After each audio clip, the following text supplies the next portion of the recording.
Hello, everyone. I'm Sam Kling of the Chicago Council on Global Affairs. On behalf of the Chicago Council, the Metropolitan Planning Council, and the City of Chicago, I'd like to welcome you to the final event of our 7-part event series on We Will Chicago, the first citywide plan here in Chicago in more than 50 years. The series brings Chicagoans in conversation with leaders from innovative international cities to talk about each of the plan's pillars and solicit feedback from residents. Today's pillar is economic development, and our featured international city is Dortmund, Germany, a city which, like Chicago, has a strong industrial past and suffered as its factories shut down. But now it's remade itself as a center of the green economy. You can see a map featuring our other international speakers right here, and we hope you joined us for those programs as well, but they'll be available online. And learn more about We Will and other opportunities to engage at www.wewillchicago.com. Now it's my pleasure to introduce Jose Rodriguez, who's the Director of Community Capital Portfolio at the Robert R. McCormick Foundation. Jose leads the foundation's work to collaborate with community partners to identify and invest in projects that promote economic vitality on the south and west sides of Chicago. The portfolio's goal is to leverage investment to unlock the capital communities need to thrive. Jose will be our moderator today, and Jose, over to you. Thank you so much, Sam, and thanks to all of you participating in the discussion online. Today's panel, presentation, and workshop will focus on the economic development pillar for the We Will Chicago citywide plan. We Will Chicago represents an incredible opportunity to create an inclusive vision for the city that encourages neighborhood growth and vibrancy while addressing long-standing social and economic challenges. So that we can all engage easily in discussion, here are a few housekeeping items. First, we've enabled the Q&A function here on Zoom, which you can find at the bottom portion of your screen. We ask that you use the Q&A function to post any questions so that we can easily access them. Secondly, this event also features live closed captioning in English, so please click closed captions here in Zoom to turn the English captions on and off. We'd also like everyone to know that this event is being recorded. We will share a link to the recording and any relevant resources in a follow-up email, so keep an eye out for that. As I've mentioned, this event features a workshop with an opportunity to provide feedback on the goals and objectives for the economic development pillar of We Will Chicago. So please try to stay until the end of today's session. We have a tight agenda, so we may not get to your questions as part of the Q&A. However, after this event, we will send out answers to all questions that we receive as part of the event follow-up. To learn more about the plan and engage, visit the We Will website at www.wewillchicago.com. And without further ado, let's meet our presenters. Juan Sebastián Arias is Deputy Director of Policy Office of the Mayor, City of Chicago. Nina Iramudia, AICP, Director of the Chicago Recovery Plan, City of Chicago Department of Planning and Development. Yulia Yeager, Investor Support International for the City of Dortmund. And Michael Fosnut, President and CEO of World Business Chicago and Chief Marketing Officer for the City of Chicago. And at this time, let's transition to Juan Sebastián, who will provide an overview of the We Will Chicago plan and the economic development pillar. Juan? Thank you, Jose, and thank you everyone for joining us today. Good afternoon. So again, I'm Juan Sebastián Arias, First Deputy of Policy with the Mayor's Office, and I'm just gonna go over a few slides with some background and overview of the We Will Chicago citywide planning process. So if we go to the next slide, you all may be a little familiar since you're signing up for this session. We Will Chicago is the first citywide planning process in a long time that the city has had. A previous comprehensive plan was completed in 1966. Harold Washington, former Mayor Harold Washington, also completed a development plan in 1984, I believe. And so it's been many decades since we have taken on this undertaking as a city. And the purpose of the We Will Chicago citywide planning process is to be able to chart, set a vision for how the future of Chicago will grow in a way that's equitable and resilient. So if we go to the next slide, I can say a little bit more about the guiding values and principles behind the planning process. So first we had two overarching principles, and these were, you can think of them as the North Star of the plan, of the planning process. The first one is equity, defined as providing people and groups and communities with the access to resources that they need so that they can thrive. And the second around resiliency, defined as the ability of an individual or a community to thrive despite any stresses, obstacles, or setbacks, such as the COVID-19 pandemic or climate-related events too, for example. Also on this slide, kind of small in the right corner, you can see in the gray boxes, the 5 themes that charted out the process by which we would conduct the citywide plan. So those include historical reckoning and trust building, evaluation of equity impacts throughout the goal setting, objective setting, and policymaking process, meaningful and authentic community engagement, accountability, and interagency and cross-sector collaboration. So if we go to the next slide, thank you.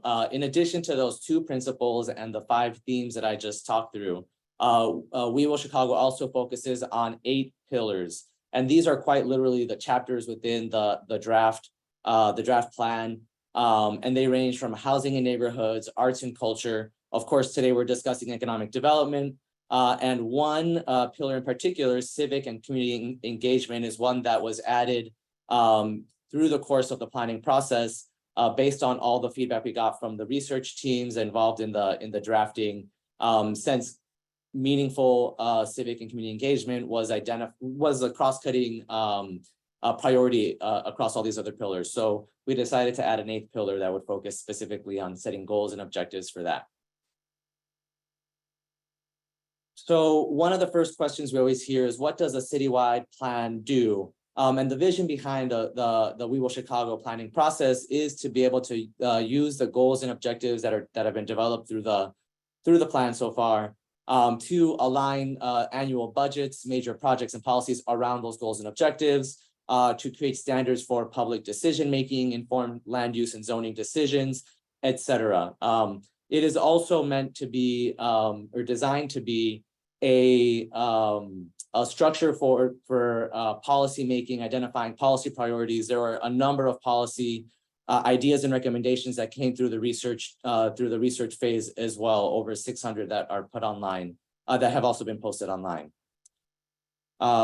Now, where we currently are, or to say a bit about the timeline, we have largely been working in 3 phases. The first one started in 2020 with a number of community conversations where we, and through that process is how we defined the 2 principles, the 5 themes, and then at that time, the 7 pillars that we would focus on for the planning process. The second phase was through all of 2021 and halfway through this year in 2022, where a set of research teams met over the course of that entire time to develop goals, objectives, and to generate some policy ideas and recommendations. One thing I'll note that is something I'm proud of with the process, and something that makes We Will Chicago stand out even from our peer cities and definitely from previous planning efforts, is that the research team themselves were made up of resident volunteers and funded community community-based organization partners, as one way that were selected through an open application process as one way to really open up and democratize and make more transparent the setting of the goals and objectives so far, and we will. Of course, we also had other ongoing engagement events throughout that time as well. And the last phase that we are currently in right now is, I should back up and say that all that work of the research teams led to the publication of a draft We Will Chicago plan, which went up in July of this year, and over the summer, and really just up until a few weeks ago, until November 1st, we had a summer-long public engagement comment period. So double down on some efforts to do engagement and do outreach, to get more, to build more awareness around We Will Chicago and to get more feedback and comments on the draft plan. So with, and I already talked through, I guess, some of this, but where we are now, right, the public comment period has closed. We are currently working to incorporate or review all of the feedback that we received, incorporate that into a revised version of the We Will Chicago framework plan, and then present that early next year to Chicago Plan Commission for adoption. Since we have ended that public comment period, I can share a few numbers. We have, in total, in the end, we collected 10,920 survey responses. A little over 5,000 of those were at in-person surveys. And actually, if we go to the next slide, this connects to my point. We had, oh no, sorry, in the previous slide too. So we had over 5,000 surveys that we collected in person. So over the summer, we had a street team that was showing up at neighborhood festivals, at street fairs, at different community gatherings to be able to collect in-person feedback. And we also had a set of surveys that were available online, and we had about 5,800 or just under 6,000 respondents to that too. And that's in addition to some additional focus groups, a set of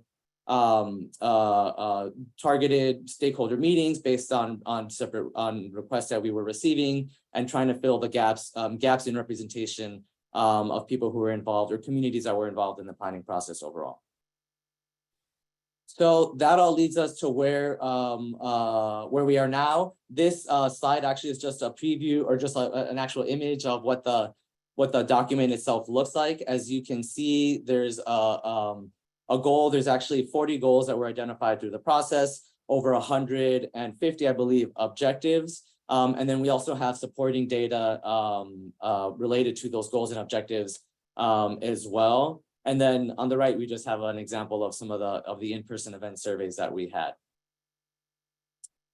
So the last thing I'll note before going into an overview of the economic development pillar questions is that throughout this whole time, we've also been planning for the implementation phase and the next phase of We Will Chicago. This is definitely not the end. The current document has very aspirational, visionary goals and objectives around, for example, what we see here, right? Building and sustaining generational wealth in Black and Latino communities. Some of the next steps that we are considering will work to embed and align decision-making around these goals and objectives, and also further refine and assess the over 600 policy ideas that we received through the planning process too.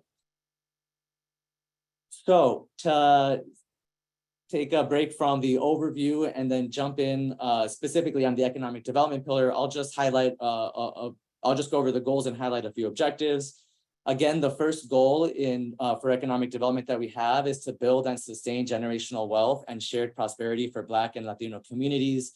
A couple of the example objectives within this are to improve financial literacy and access to safety net benefits, and also to grow community wealth through local democratic shared ownership of neighborhood assets. The second goal in this pillar is to support business growth throughout Chicago, especially businesses owned by Black and Latino residents.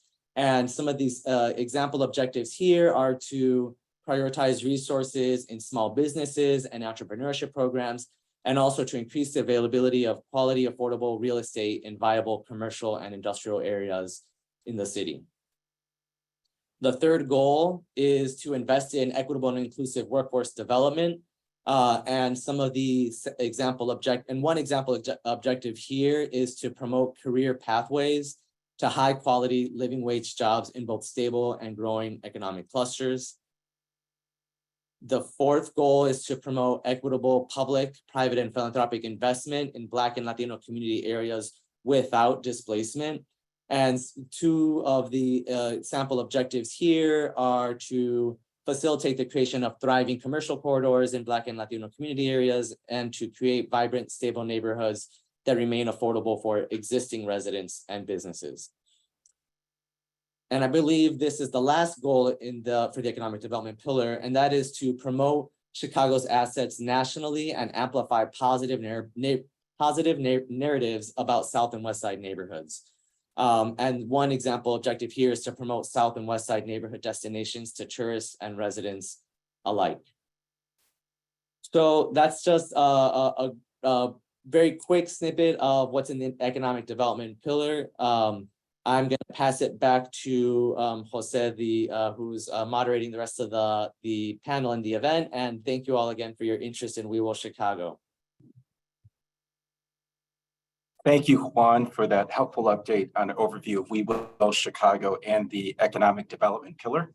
At this time, it's my pleasure to introduce Nina Inamudia, AICP. She's part of the Chicago Recovery Plan and serves as director for the City of Chicago's Department of Planning and Development. Nina has won 2 awards from the American Planning Association, is a Vanguard Fellow, a New Leaders Council Fellow, and was recently elected the first Black president for the Illinois chapter of the American Planning Association. Congratulations, Nina. Originally from Detroit, she understands firsthand how the built environment shapes the lives of society's most vulnerable populations, which has fueled her passion for empowering people to be change agents through planning. She specializes in equitable community development, inclusive outreach strategies, and organizational innovation for planning agencies. Nina? All right.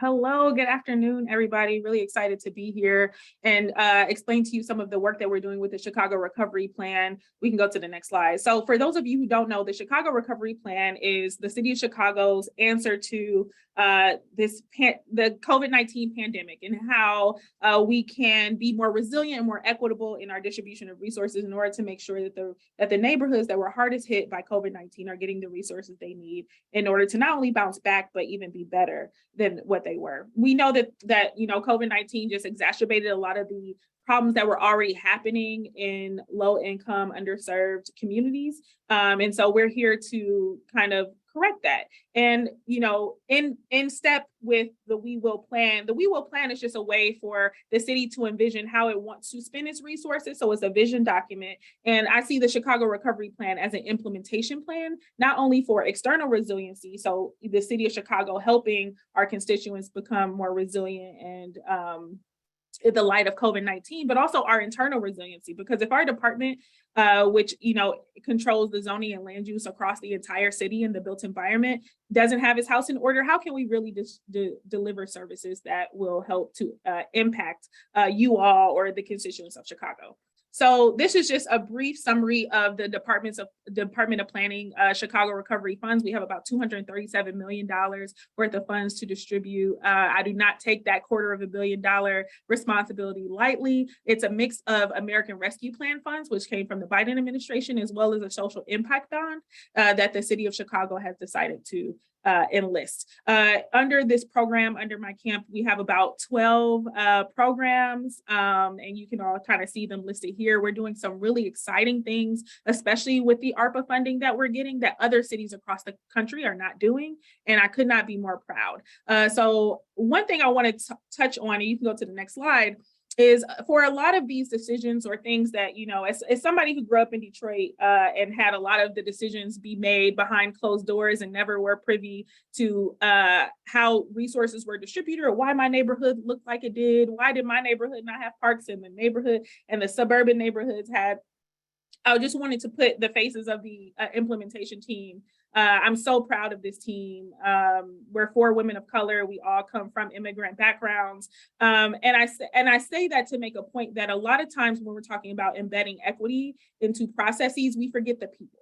We forget the people that have been left out of these conversations that need to be decision makers at the table that come from various vantage points of how to actually approach these problems because we've lived through them.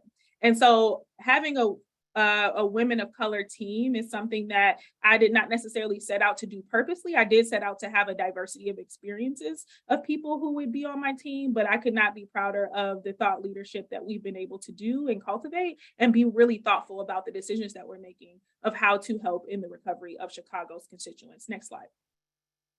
One of the first things that we did is when we got together as a team is just wanting to be intentional. Again, I feel like in government, we're always reacting to things, right? Instead of being proactive and thinking thoughtfully about what we actually want to accomplish, which is why the We Will plan is such an important step for the city of Chicago. There are other cities. I used to work for the city of Los Angeles. California has comprehensive plans required by law. Like, this is a baby step for the city of Chicago, but a very critical one. So, we decided, okay, what is our mission? What are we trying to do when trying to think about resiliency and bouncing back from COVID? So, we wanted to build a lasting and flexible framework for the equitable distribution of data-informed distribution of resources that improve the quality of life for Chicagoans. So notice it's not just in the context of Chicago Recovery Plan and it ends in a few years and we'll be done and the pandemic will be gone. It's like, no, how can we make changes now using the resources of the Chicago Recovery Plan to actually make lasting changes? Go to the next slide, please. Our vision. Like most of you can imagine, we want beautiful, engaging neighborhood spaces that foster prosperous communities for all Chicagoans, which I know sounds general, but sometimes you just have to say it. You just have to write it down. You have to have an intention. And that's really what the vision is. And so every time we make a decision, we always want to come back to this. Next slide, please. What I'm really proud of is that our team was able to really hone in on our values. So as we make specific decisions across those 12 grant programs, we're always coming back to our values. So we want to make sure that we're being equitable. So we're focused on creating opportunities for society's most vulnerable and historically marginalized groups. We use data to help us make those determinations and come up with those definitions. We want to be people-centered. So we want to prioritize community impact and quality of life. So it's not about what's easy for me as the administrator of the program or what's easy for the city. It's about what's best for the public. And we're always trying to drive that home. We want to be innovative. Again, it sounds like a simple concept, but if you've ever worked with government or worked in government, you can understand that sometimes we can be behind the times. And my team is here to push us to make simple yet creative ways of solving problems in which we're not tied to, well, this is how Chicago has always done it, or this is how government has always done it. My team doesn't say that. We always are trying to explore the best ways to be efficient and effective. Because honestly, the built environment, we have lives at stake and we take that very seriously. We want to be data informed. So we want to use data points to reinforce intuition. Of course, when we talk to people, one, our own personal experiences. And of course, when we talk to the public, there are things that we know, right? Our intuition or things that we've seen, but we also want to make sure that we're using data points to back up that intuition. But we're also relying on kind of like that, on the ground knowledge of our constituents. So we want to make sure that we're able to quantify the things that we're trying to do, we name them, and then we also are able to analyze them after and say, hey, are we doing what we thought we were going to do? Lastly, we want to be lasting. We want institutional solutions. So again, even though the Chicago Recovery Plan, the ARPA funds, need to be allocated by the end of 2024, we're not thinking just in a box. We're thinking, okay, what changes can we make now using this funding that will last beyond these programs like our public outdoor plazas or the community development grant? How could they last with a different funding source? How can we make a structure that is lasting in that way? So that's really important to us. So I really wanted to highlight that. We can go to the next slide. And then, but during the time that we're together for the Chicago Recovery Plan, we have 3 simple goals. Well, not simple. They're complicated, but, they're very straightforward. We want to equitably award $237 million by December 2024. We want to establish an internal and external operational and policy framework for programs that support equitable distribution of resources by 2024. Again, we didn't limit it to the CRP program. The Department of Planning has millions of dollars of economic incentives, and we want to be more intentional and more strategic and more thoughtful about that. Not that we aren't right now, but we want to be able to articulate that to the public. How are we explaining to the public how we're making our decisions? How are we explaining to the public where their money is going? And so we want to make sure that framework lasts across all of the programs, not just CRP. And then lastly, we want to establish common standard data and metrics for all programs within DPD. Any government agency, I've talked to my colleagues across the country. This is a sticking point for a lot of government agencies just trying to collect visualize and analyze data to make better to make better decisions, instead of, again, being reactive to everything, being proactive and saying, how can we improve our program without somebody coming to us and saying this, you need to change this, and being more onerous of our own fate, and being okay with trying new things and maybe failing, but recouping and saying, okay, how can we pivot? You can go to the next slide. So of the 12 programs, this year, we've been able to officially launch 3 of them, although we have some other programs launching at the end of this year and then going into 2023. But I can actually give you deliverables because we have been tracking the data, because we like to be data informed. And so I can kind of go through these 3 programs. So we have our Community Development Grants Program, which is meant to help property owners and tenants who may have suffered or their businesses may be suffering because of COVID, in order to create new locations, expand locations, make improvements in certain areas. So we've been able to award 64 projects across 37 community areas and about 35 wards to the tune of $35 million. And that does not include this last round that closed in August, which we will be announcing at the end of the month. So we will be adding even more to that. Our Corridor Ambassadors is a new program as well. It is funded by the ARPA dollars. And so what we've been able to do is create, we had delegate agencies apply, and they have people on the street, literally people on the street, to help with wayfinding, helping with economic development, helping with safety issues. This is the first time that DPD has kind of delved into this. So we have 12 corridors that we put funds in.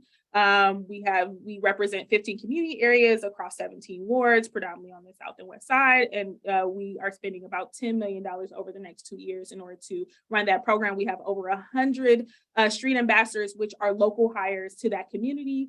So it's also a workforce program in a way, as well as being an economic development program. Lastly, but not least, we have Pop Courts, which is our public outdoor plazas program. This is probably one of our most successful programs. It has been a joy to see these happen, where we take underutilized vacant lots and turn them and activate them for 3 years into parks.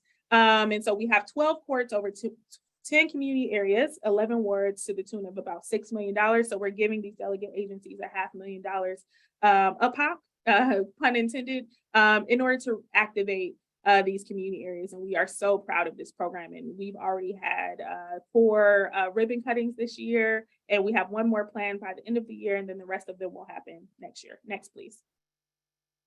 One thing that we have noticed since we are talking about data, we're talking about how to be innovative in our processes. We went from having all of these different grant applications in various places. Some of them are on PDF, some of them are in SurveyMonkey. You got to go to 12 different places as a constituent in Chicago to find resources to help your business or help you expand your restaurant or redo your facade. So what we did is we created a universal application that is completely online using this platform called Submittable. It has helped immensely, so much so that every cycle that we've had this year, the number of people who apply has gone up. It is actually really, it is very stiff competition out there. But what this proves to us is that our methodology of making the point of entry more accessible to folks is working. And that's what we want. We want people to know that these resources are available to them, and that they should be applying. And because the competition is so steep, this is probably the most competitive rounds that we've ever seen because of the technology that we're using. It is quite hard to get a grant from us at this point, but I think that will be calibrated in the next calendar year. Next slide, please. This is a physical representation of where we're placing our funds, just with POP and with the ambassadors program. And you can see, again, predominantly in the south and west sides, predominantly in our Invest Southwest areas, which is really, really important. Again, it's another strategy to prioritize how we want to spend our investments, especially in communities that have been disadvantaged. Next slide, please. This is a map that I'm most proud of. So to date, and of course, this will be updated after this last round is finished. And this covers all the recovery plan projects thus far from DPD. About 55% of them are located in low-income communities. 65% of them are in BIPOC communities. So that means they have a majority Black, Indigenous, or people of color population. 38% of the projects fall into our Invest Southwest initiative, which means that we're building on our catalytic investments.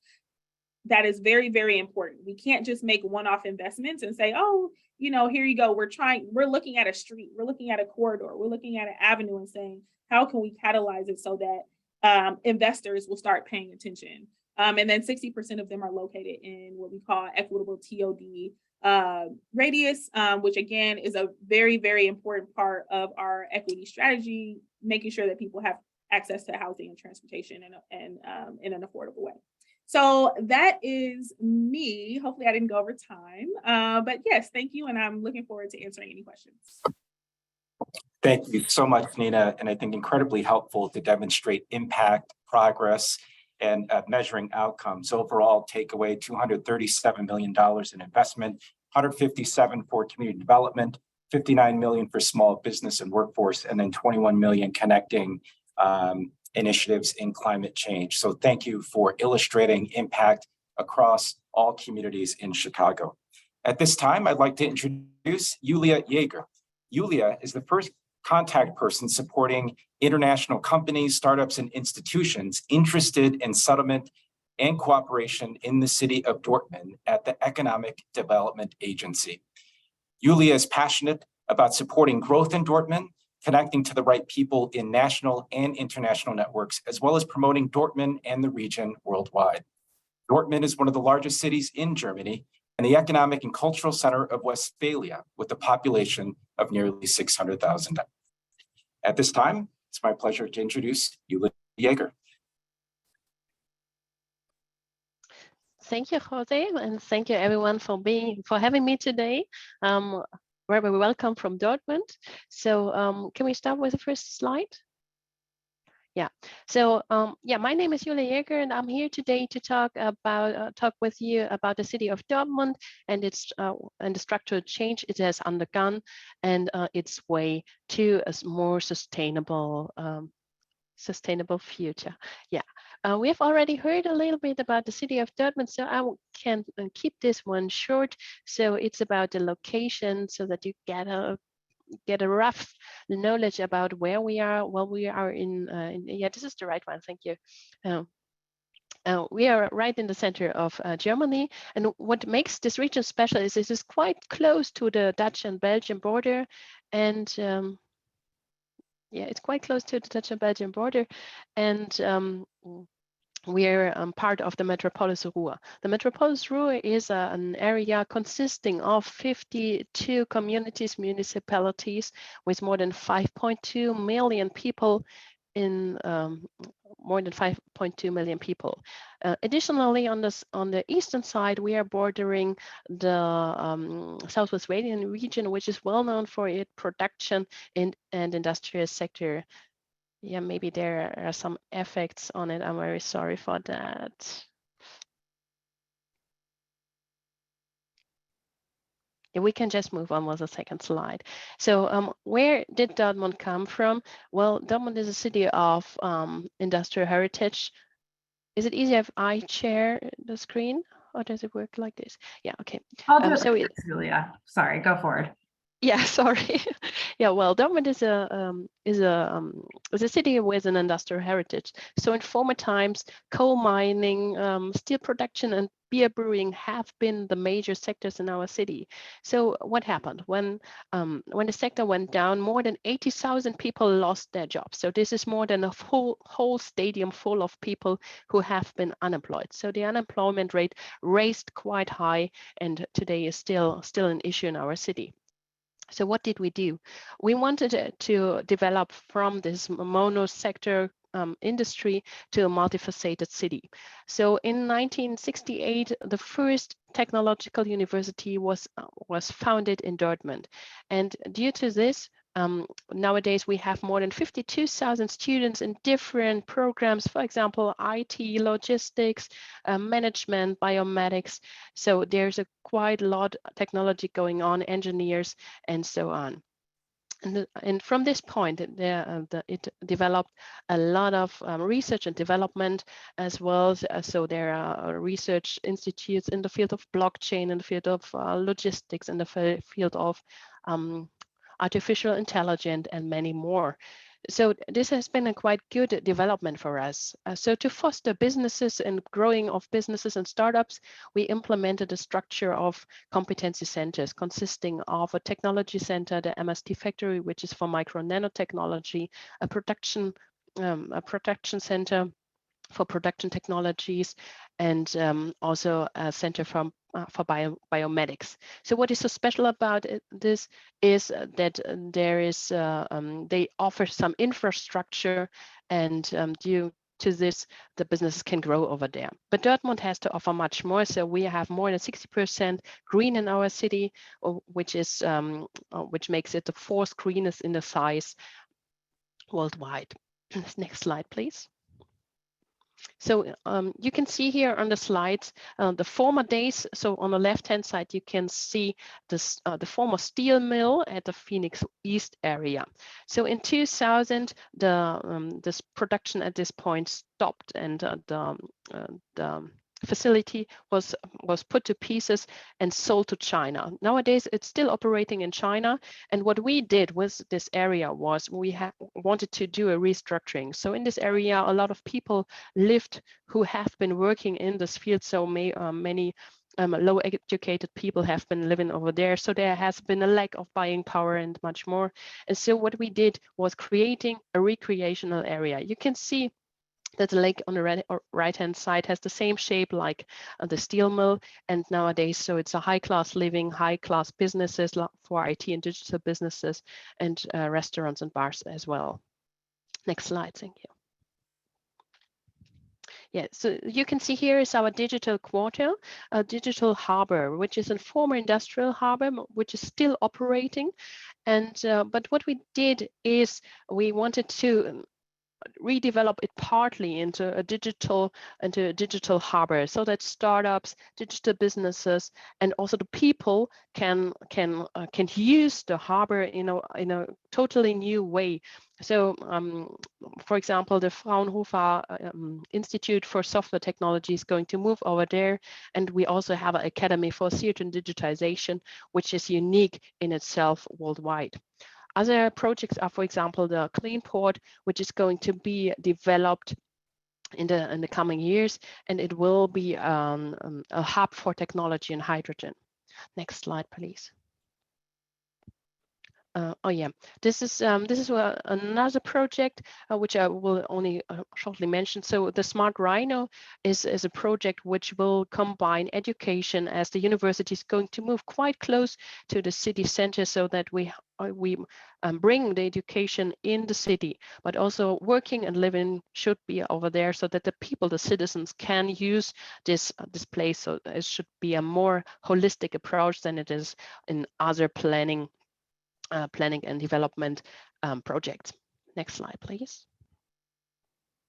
So what else did Dortmund do?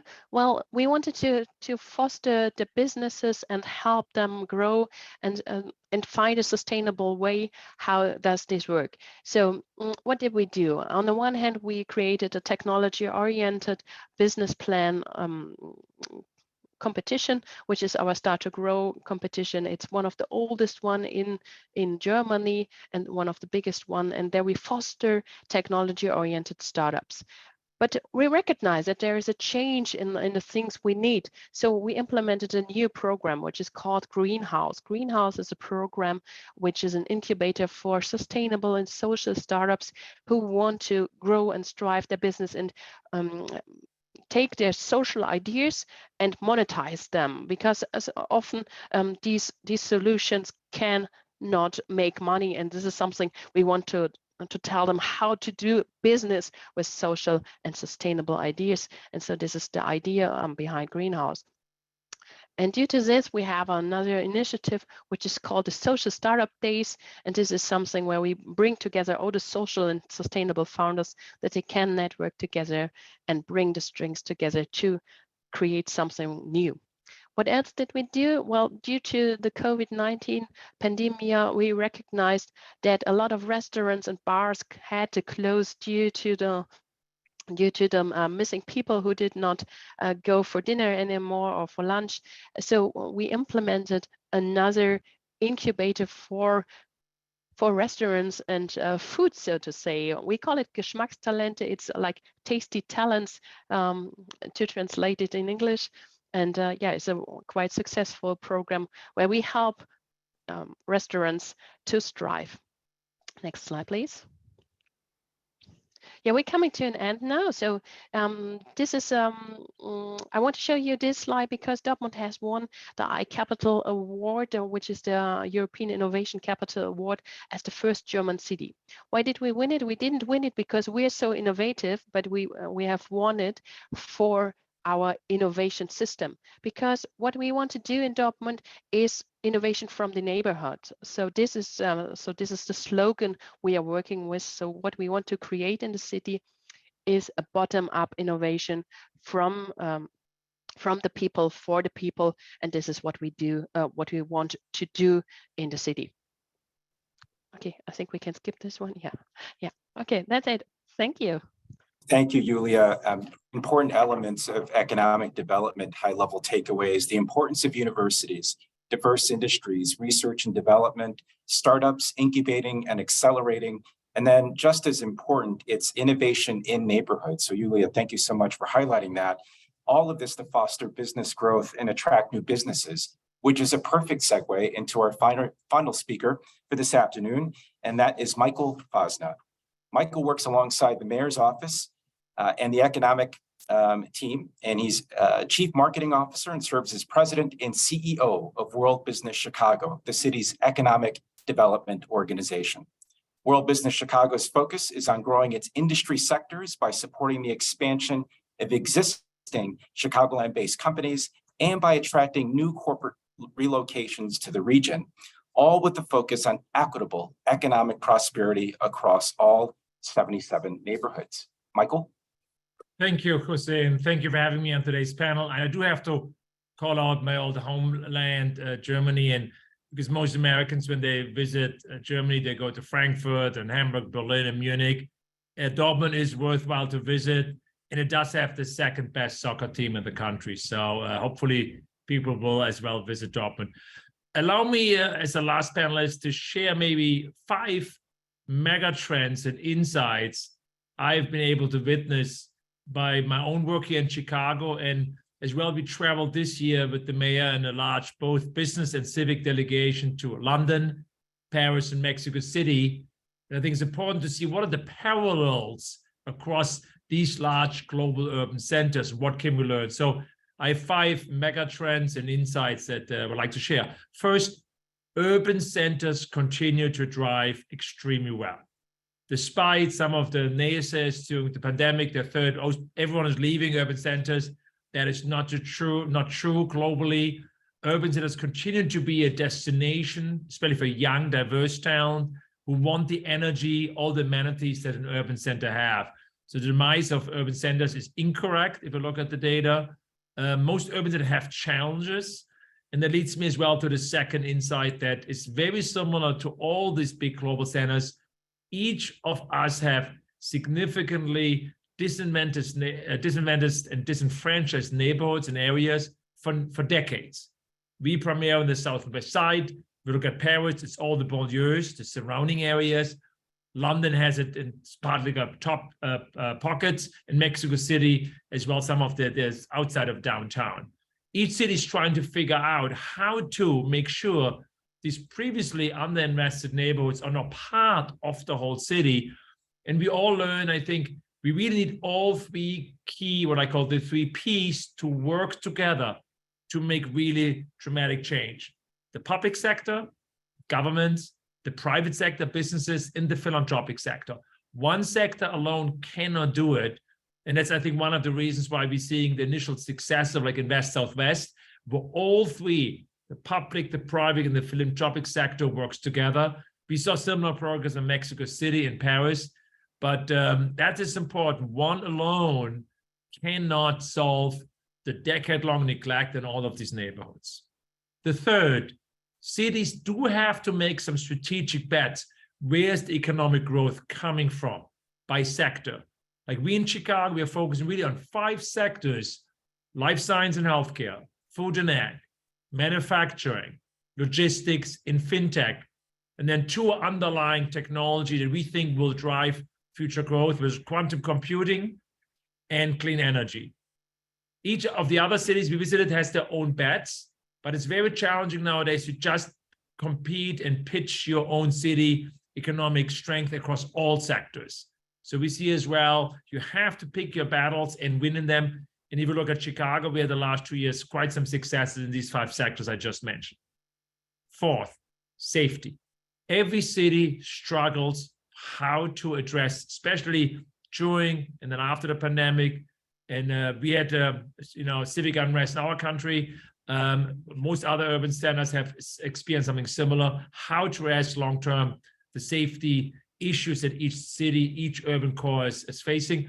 And we all agreed on when we talk with the different mayors, really, we have to look at 3 areas, not just one.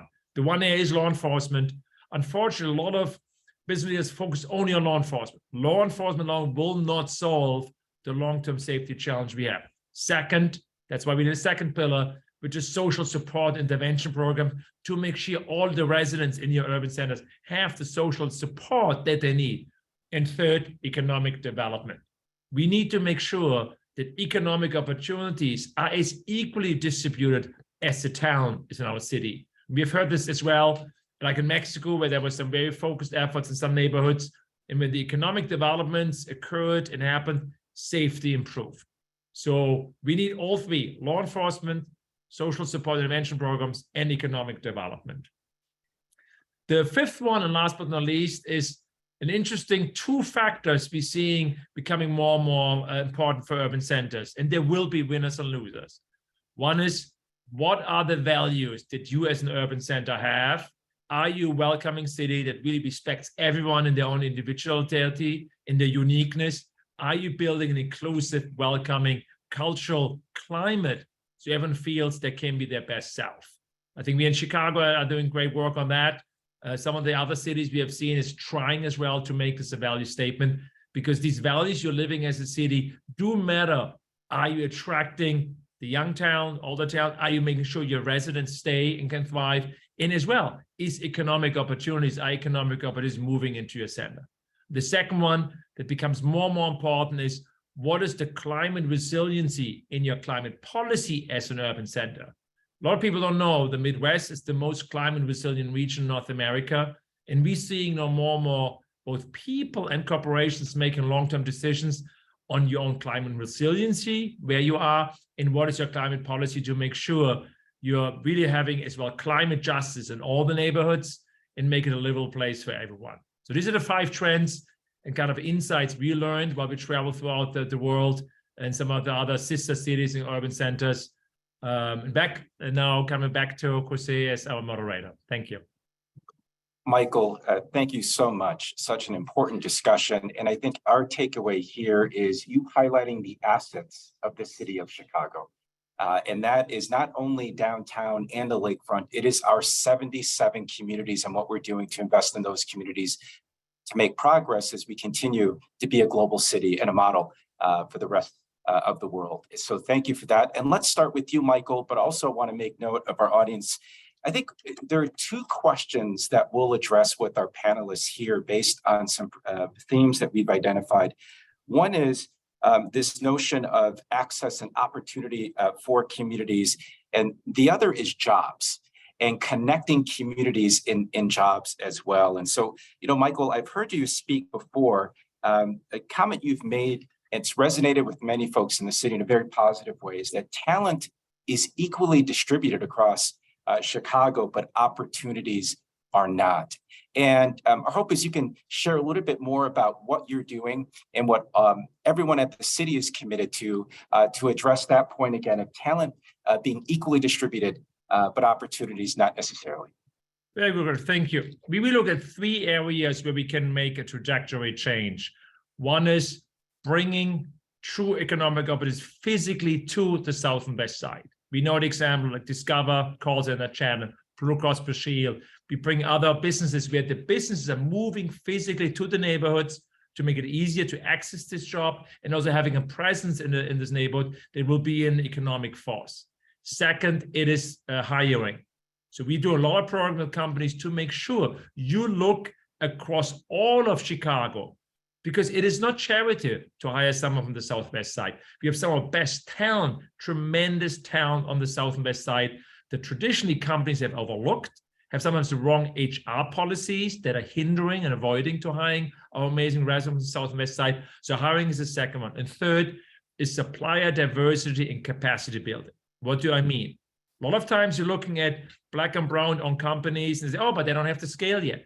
No, so what can we do to make sure capacity is built in all different sectors so they can become a massive supplier for Northwestern, for any other big company? We cannot just say, oh, we don't just have the scale. We at the city and we at WC have to be intentional to make sure we build capacity, and Black and brown and other minorities make sure they have the capacity to bid for the big contracts, the big business opportunities. Thank you, Michael. And I want to stay on this question and continue with the local view on this before getting an expanded global view on the connection of opportunity to communities, and turn it over to Nina. We look at the recovery plan, and it is significant. It's a bold endeavor, and we see that being a way to listen to 77 communities and look at opportunity.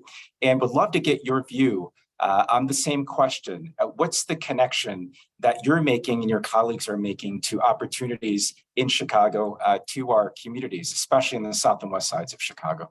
Yeah, well, I mean, this is something that I think under the Lightfoot administration, we've been able to lean into more and have more resources around being intentional about the distribution of resources. And to be clear, the maps that I showed are literally just the maps, just the projects under my program. The Department of Planning and Development is not the only department with bond or American Rescue Plan funds. We're just one. We have a scope of work. Our scope of work is the built environment. And that scope of work usually has to do with workforce development, community development, and climate investments. So just to be clear, for those of you in the audience, this is not a comprehensive map of all the investments that DPD has. Although my team, again, thinking about internal resiliency, is using the CRP funds and the way we do our grant making by adding equity metrics into our scorecards for proposals, by doing proactive engagement and education about how to get business owners ready to take these funds. It's great when the government gives you $1 billion, but that doesn't mean I give $1 billion out to the community because they may not be ready for it. I see every day how business owners, especially because they have been left out of funding and different resources from banks, they're coming to me without business plans. They're coming to me without being able to convey what market research they did, right? Which is not their fault. So I'm not worried about announcements, I'm worried about ribbon cuttings. So that's why we are taking a tactical, measured approach to how we distribute the funds and who we distribute the funds to, because I want to make sure that we have the capacity to mentor these businesses and these business owners to not just, you can give a man a fish or you can teach them to fish, right? And so that's kind of how this comprehensive approach to economic development is starting, or how we're testing it in the CRP bubble, but expanding it past that to all our departments' programs. And so that's really the thoughtfulness that I think has been lacking in government just generally. And I'm ready to put that thoughtfulness back into our processes. And actually, like, this is not just talking. Like, this is not just, oh, we're going to write pretty words and make a statement, the summer of 2020. Like, this is tactical ways that we are embedding equity into our processes and procedures so that we can better serve Chicagoans. And that also I do see a comment in there talking about the maps and seeing some absence on the northwest sides and the north sides. They are definitely eligible for the funds, but again, these are COVID funds. So the communities that were hardest hit by COVID have priority in getting in the distribution of resources. And that is something that I have to be very clear about and somewhat unapologetic about, but also understanding that, your fellow Chicagoans need your help, and you're not always going to be first in line for the resources. Thank you, Nita. And so staying on topic of connecting community to equitable economic development, Yulia noted earlier the importance that you mentioned of raising community voice in economic development. And we've heard great perspectives here locally in Chicago. And we'd love to get your perspective on connecting community voice to economic opportunity and equitable economic development in Dartmouth? Yeah, actually, I would say it's quite important. So what Micah said already, that you cannot do something alone. So what we do, we have a strategic approach in our city, which is called Stronger Together. So I think this is something which describes what we want to do. So there's nothing you can reach by your own. So you need a lot of people active in the ecosystem to make the city strive, to make the city grow, to keep the people to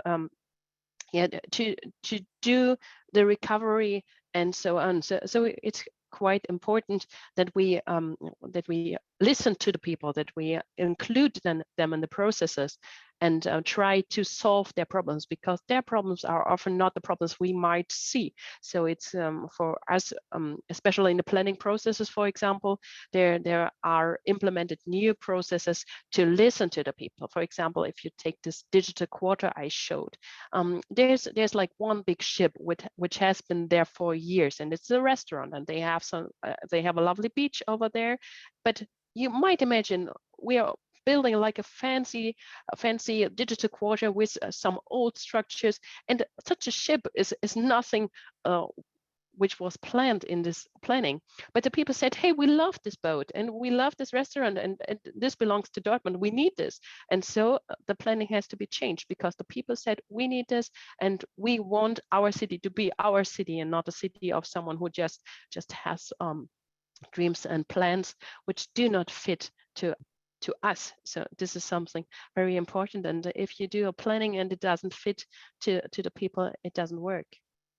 Thank you, Julia. Final question. We're closing in on time here. I'd want to direct this to Michael and Nina, and it's something I've heard you both say as you've engaged the city of Chicago, and it's the importance of understanding that we are all involved in this process, that we can all be ambassadors, and it's of critical importance for those throughout the city of Chicago to take ownership and to know that they are part of We Will Chicago and part of a key part of equitable economic growth. And so, Michael and Nina, any final words about for our audience here, how they can be ambassadors for the city of Chicago in this bold initiative with We Will Chicago? I mean, the name We Will was very intentionally chosen. It's we, and it does not refer to the mayor's office or the Department of Planning. It's really all 2.8 million residents here in Chicago. And I think, like Nina said, there's a lot of different ways of how to be involved, either as a resident, if you have a business, to get involved, to ask questions, to push us. I think it's always, make your voice heard in a respectful manner. I think sometimes there's just, unfortunately, our discourse became so divisive and so loud. I think that's not helpful. I mean, like Nina, I'm telling you, some of our city employees working as hard as anyone in the private sector. So I think a little respect as well, even if we disagree, helps. I always love bringing your voice in your unique way, but also in a respectful manner. Thank you. Yeah, I would definitely say, there's a system that we have, and a lot of it needs to be recalibrated. Some of it needs to just be burned down and recreated altogether, because as a Black woman, I understand how these systems have not been created for us. And similar to Michael's comments, is find a way that you want to contribute. Find a way that shows your passion. If it's showing up to a meeting, or filling out a survey, or emailing a suggestion, or holding your alderman accountable, holding your mayor accountable. Because again, for me, these changes, and why I concentrate so much on institutional change, is that, to me, I didn't run for office for a reason.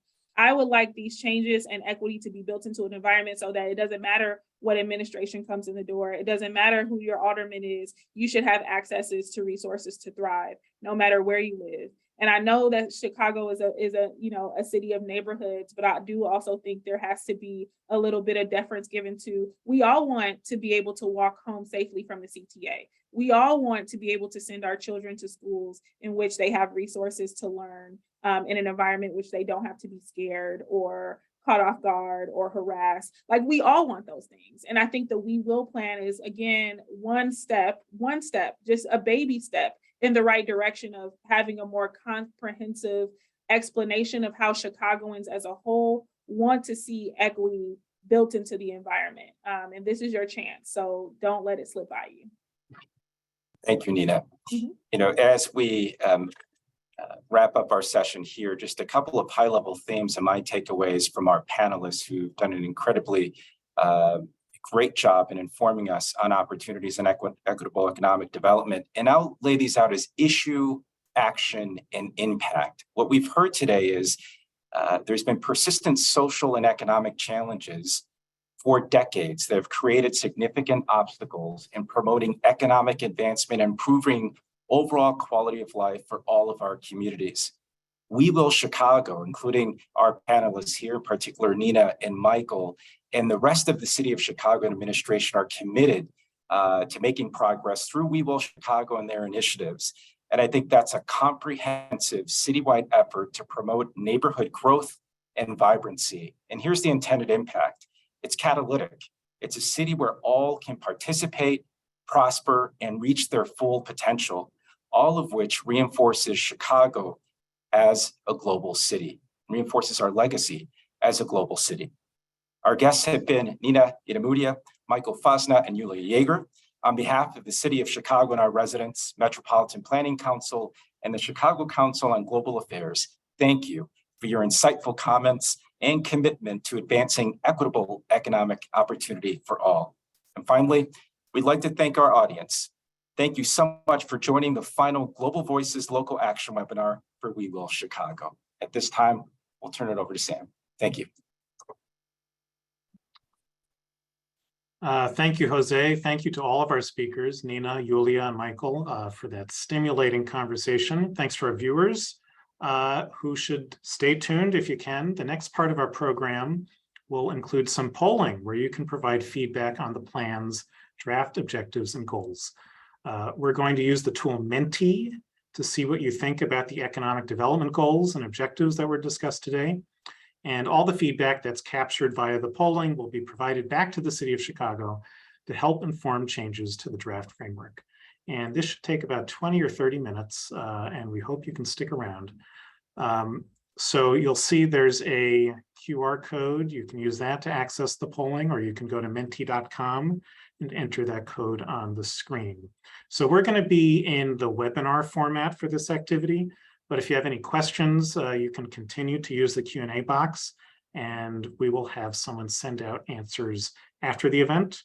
You can also send an email to wewill@cityofchicago.org if you have questions. And because we're using the Menti tool, this will not be a conversational session, but if you're interested in having conversations about these goals or sharing your thoughts, we urge you to join for upcoming in-person events across the city. You can find the schedule at www.wewillchicago.com. So let's give everyone a moment to scan that QR code or go to menti.com and enter the code below. And you'll have a question pop up and you'll have an opportunity to answer. So we'll wait a minute.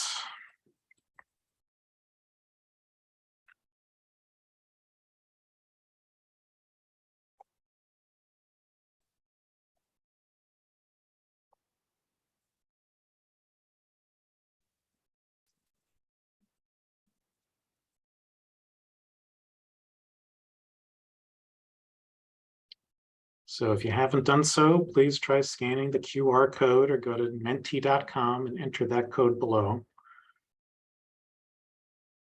And once you're on the, once you're on the Menti website, once you've gotten through, click the thumbs up in the corner. Then we'll know that you're on board.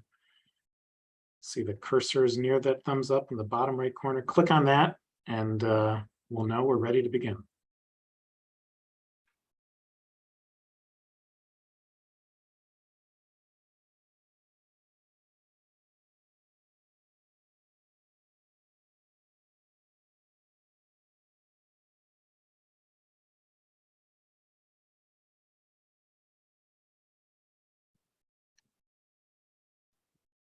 Oh, okay. Just jumped up from 28 to 41. So sign in click the thumbs up on the corner of the page. Or it might not be on the corner of your page. Click the thumbs up, go to menti.com. The code is 3763-1655. Menti.com 3763-1655, in case you're having trouble reading that.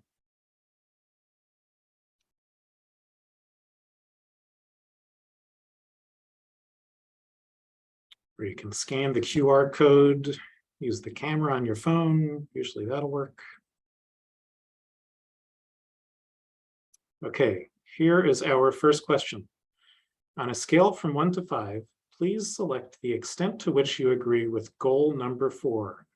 Goal number 4 is promote equitable, public, private, and philanthropic investment in Black and Latino community areas without displacement.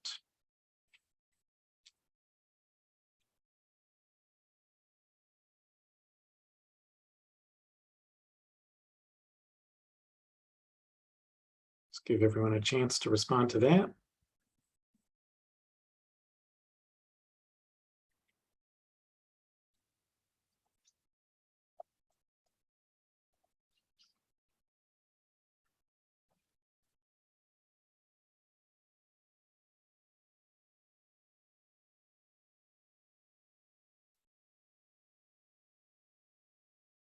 And if you aren't in yet, go to menti.com and use that code 3763-1655. So we have about 36 respondents now. 4.7 is the average on this goal. Promote equitable, public, private, and philanthropic investment in Black and Latino community areas without displacement.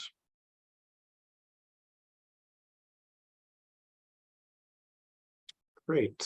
I think we might be hitting our ceiling, 37, 38. Okay.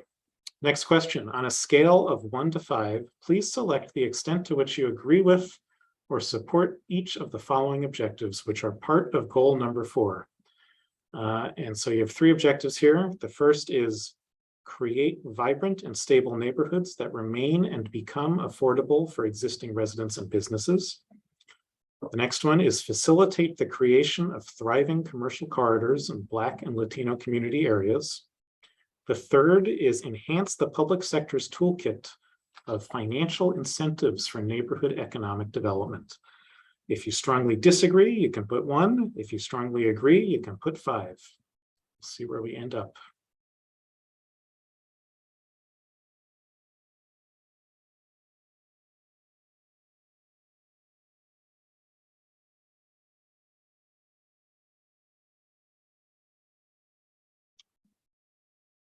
So far we have 4.7s for create vibrant and stable neighborhoods that remain and become affordable for existing residents and businesses. Just got up to 4.8. 4.7 for facilitate the creation of thriving commercial corridors in Black and Latino community areas. And then 4.4 for enhance the public, 4.5 for enhance the public sector's toolkit of financial incentives for neighborhood economic development. Okay, great. Let's move on to the next. What do you like about this goal and its objectives? So I believe you'll have an opportunity to type in, using your own words, what you think. So let's give everyone a moment to type their comments.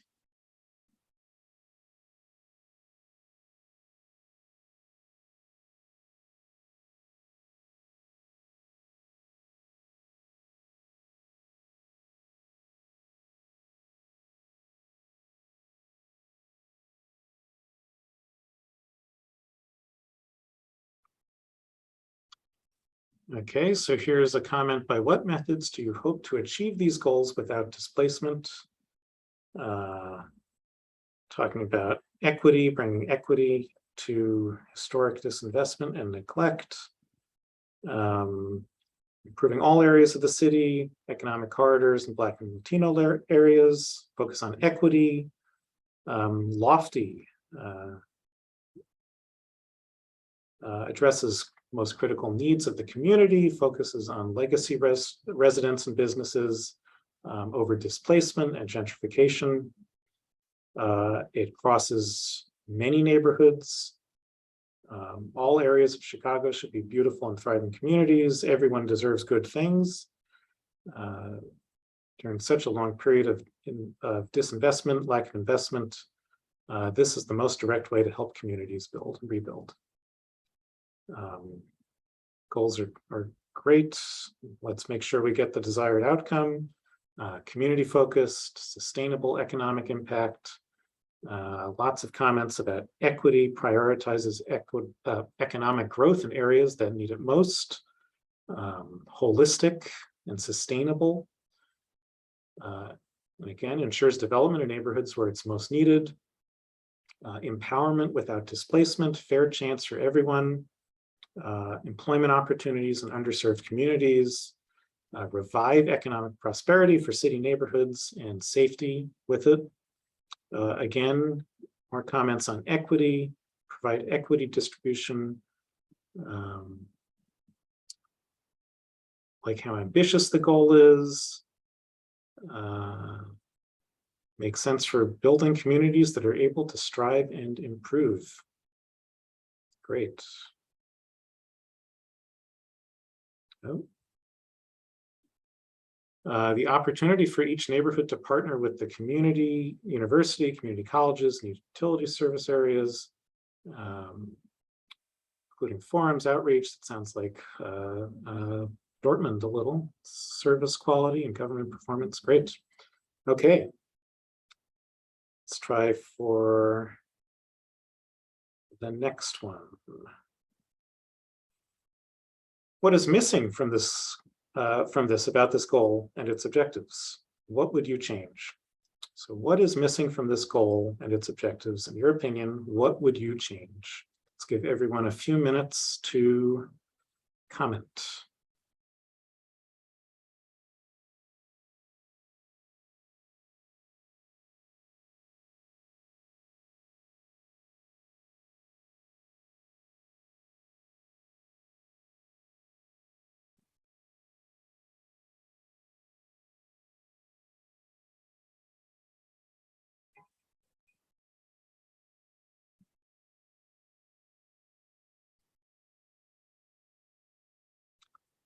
Okay, so we have linkage to ETOD, equitable transit-oriented development. Want data that gentrification will not occur, details, lack of honest analysis about what got us into this situation, Lincoln Yards, the casino, etc. I would make sure I'm showing how the entire city is thriving and continue to thrive. Timeline for implementation, specific ways to achieve the objectives, details, timeline, milestones, zoning and transportation, lots of requests for details, questions about implementation I see. More public engagement. I think there should be some billboards or other advertising about what this program is, bring attention to it, so more people can provide input. And absolutely go to wewillchicago.com. There are more events you can engage with, but we hear you. Ensure that talent and businesses from the community is included. Short turnarounds and timelines, community awareness, bridging the digital divide. The goals seem very broad to this person, need to drive towards some key placemaking with real economic or innovation drivers. Implementation, buy-in from native Chicagoans that have been displaced, the integration of city and Cook County infrastructure, interesting. Funding sources need to be clarified. So I see a lot of comments about details, specificity, community engagement. We need better community input and a bottom-up approach rather than just top-down. goal is good as a goal, needs specific steps, budget, actors identified for implementation. And here another comment, accessibility to information. Okay. I think we might have gotten everyone who wants to comment on this one. Oh, wait, I spoke too soon. So here's more about implementation, how implementation will reduce barriers to entry, how the city will speed up distribution of funds, use of technology to educate the public about these goals. So bringing a couple things in there. Recognition that people may work outside of the neighborhood they reside, and investments should be made that create jobs, even if outside distressed neighborhoods. Okay, thank you all. Let's move to the next one. Okay, on a scale of 1 to 5, please select the extent to which you agree with goal number 5, which is promote Chicago's assets nationally and amplify positive narratives about South and West Side neighborhoods. So if you strongly disagree, you can put 1. If you strongly agree, you can put 5. Let's give everyone a moment.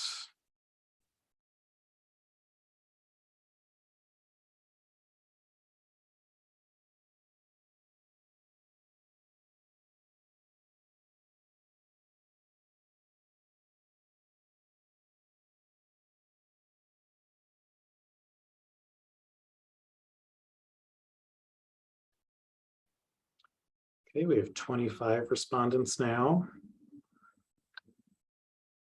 Let's give everyone a bit more time to make your voice heard.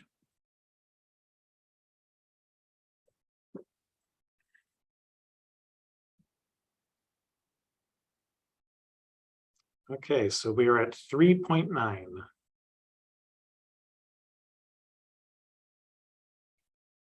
On a scale of 1 to 5, please select the extent to which you agree with or support each of the following objectives, which are part of goal number 5. So number 1 is change the narrative about Chicago's South and West Side neighborhoods. And number 2 is promote South and West Side neighborhood destinations to tourists and residents alike. So if you strongly disagree with these goals, you put 1. If you strongly agree, you put 5.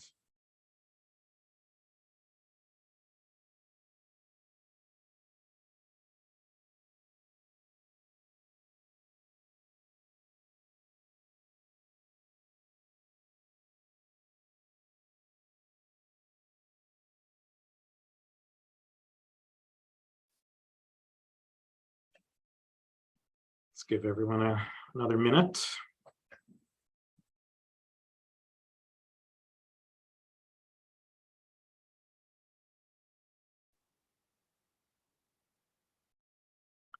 So we have a 4 out of 5 for the first goal and a 4.1 out of 5 for the second goal.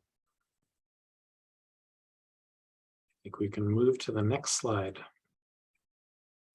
What do you like about this goal and its objectives? So here you'll have an opportunity again to write a comment about what you like about this goal and its objectives.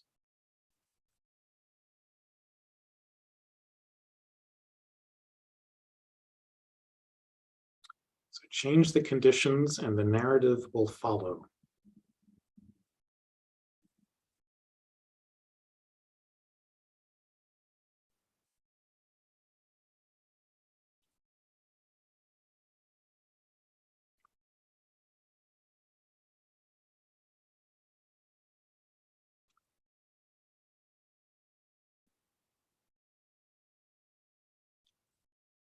It tells our story of reinvestment and our acceptance of all people.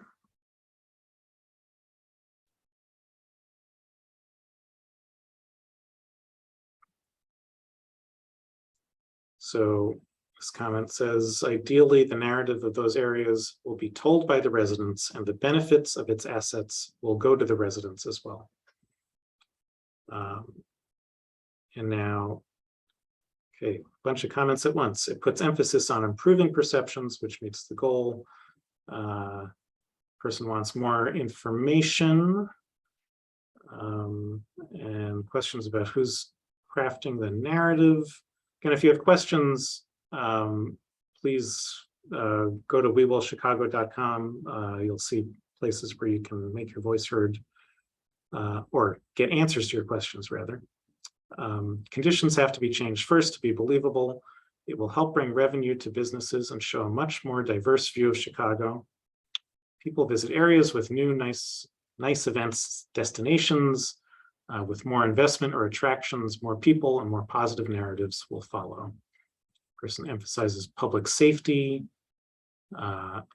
Focus on these areas is crucial for a more equitable city. Remember, you're going to have an opportunity for what you don't like about this goal coming up. So this is what you do like about this goal. The opportunity for neighborhoods to define tourism and commercial assets, provide specific events for welcoming local and wider audiences. I like changing the narrative, but those who do not know Chicago should be careful about where they go. It allows South and West Side communities to access dollars from outside communities to help grow and highlight the positives in these areas. Need to change perceptions of locals and visitors from the Midwest and the world to realize the strengths and amenities of all of our neighbors. And it's good to show that there's more to Chicago than downtown. A lot of great things happening in these areas, but the income disparity is palpable. It highlights key places and historical sites and neighborhoods that have been overlooked, and it will allow revenue to stay within the neighborhoods. Great. Let's give maybe a couple more seconds if people have more comments. Otherwise, let's move to the next slide. Okay, what is missing from this goal and its objectives? What would you change?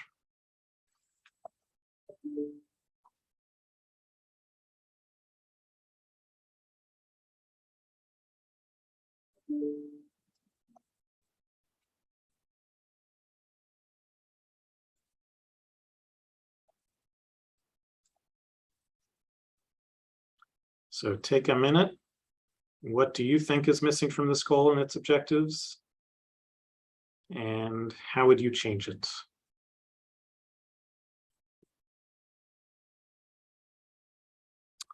Why so much concern about what people outside Chicago or people outside think of Chicago and so little about what Chicago is like for Chicagoans?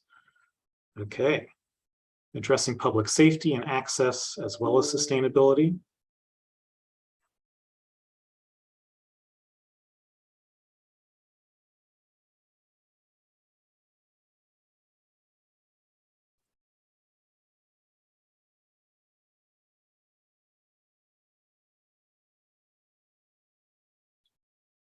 Important to consider that the cultural assets of the West and South Side are already internationally known.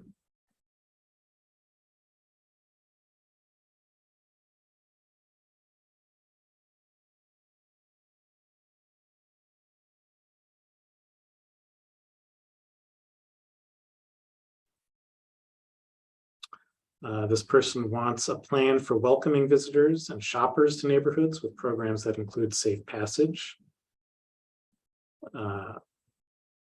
Question about what businesses are sponsoring development, and news outlets on the South and West Sides.